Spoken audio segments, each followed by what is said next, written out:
All right, let's dig into this box and see what I am going to be listing. Hey, Bolo buddies, thanks for watching. Full-time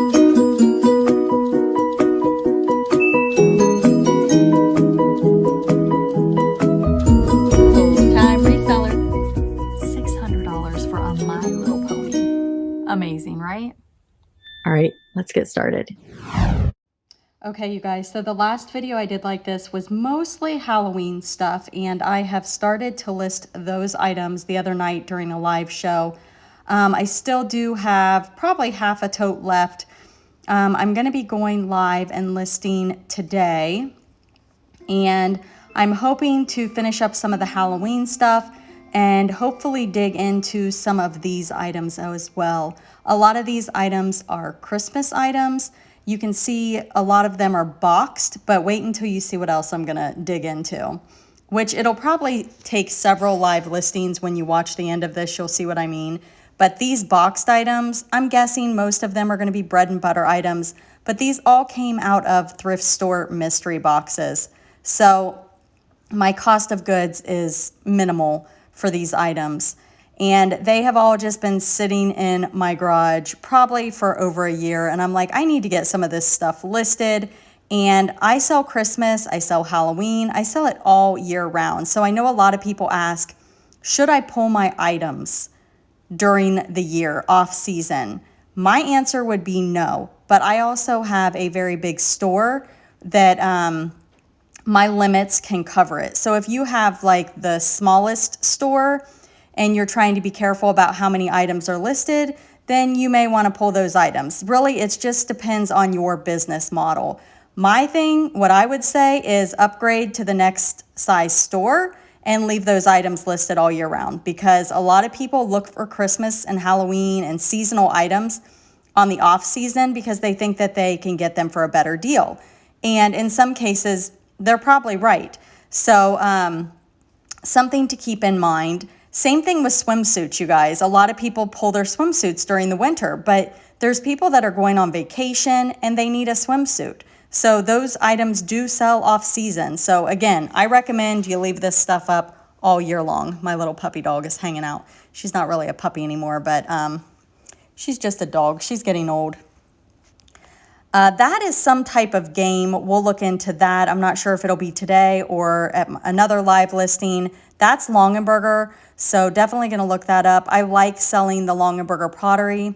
Haven't explored much with the baskets. I did sell a Halloween basket once with a Halloween liner, and that one did pretty good. I've also got a few things that I picked up at the thrift store that I might list today, so come hang out. Come hang out. And if you miss it, definitely check out the replay. So during my live shows, what I do is I actually draft the items. And I do this over on my reseller testing Bolo products channel, you guys.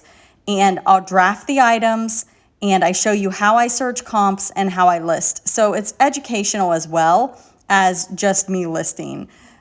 This is a whole big tote of ornaments, you guys. And right now, I'm just kind of cherry picking some of them that I want to list. I enjoy smalls, whether it be toys or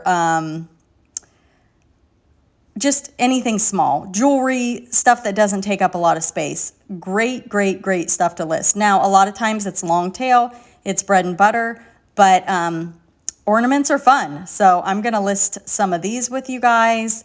The one that said Dylan, that one's going to be a harder item to sell because it has a name on it, but there may be somebody that has a child named Dylan and they're looking for that item. Might be a good item on Poshmark. So we shall see. The bad thing about Poshmark for first class items is that the shipping is high for first class, but it's low for priority mail items.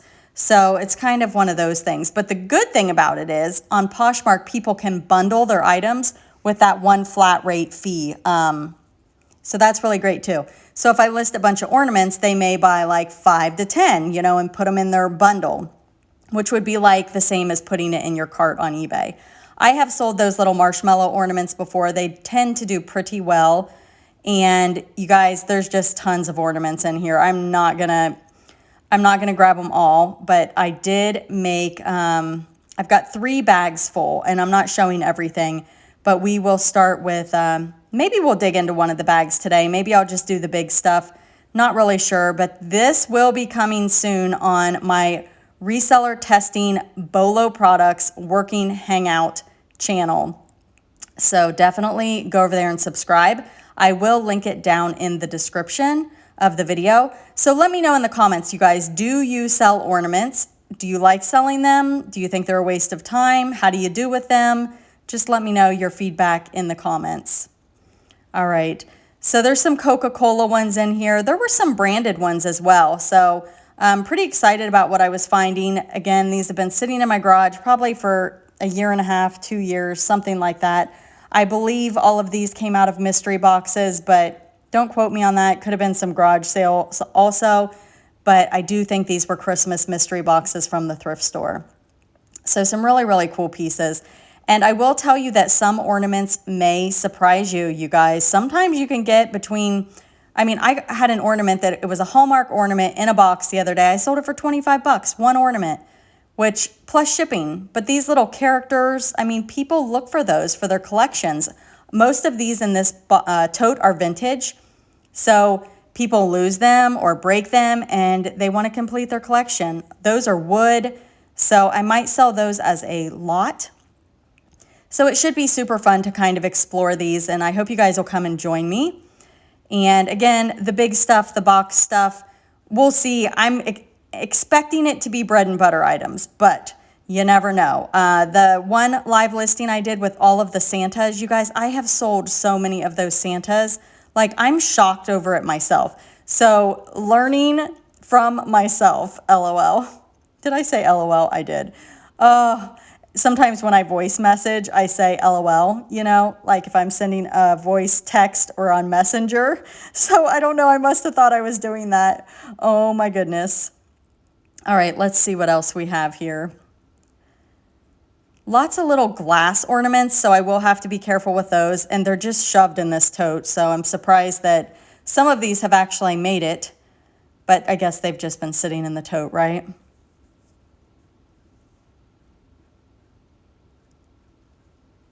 All right, let's see. Getting a bunch of pop-up alerts on my phone as I'm watching and recording here. These are like little birds. I don't know. They're really, really neat. I have like 3 of them, I think, and I'll probably lot those together, but here's another one. I got to look at the condition a little more. See, there's another one. They're super cool. Anybody ever seen anything like that? I think that's a salt and pepper shaker. Yeah, there's the other one. So those look really old. I think they were made in Japan, so I will probably list those. Again, something I'll probably have to do Google Lens on. Another one. Aren't they cool? Anybody ever sell a bird? Let's see. These are really neat. Do you guys know what these are made of? I feel like it's some sort of like clay or something that is manipulated with your hands to make it. There's a little candle. Sometimes vintage candles can do well also. There were a couple candles that I pulled out of the Halloween box. They're shaped like pumpkins, and it says when you burn them, there is a surprise in the middle. So I might list those today. I'm pretty curious about those. I haven't looked them up yet, but I'm intrigued. They could be something pretty cool.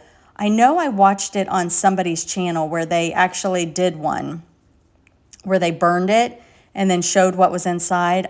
Was it Money Making Mama maybe?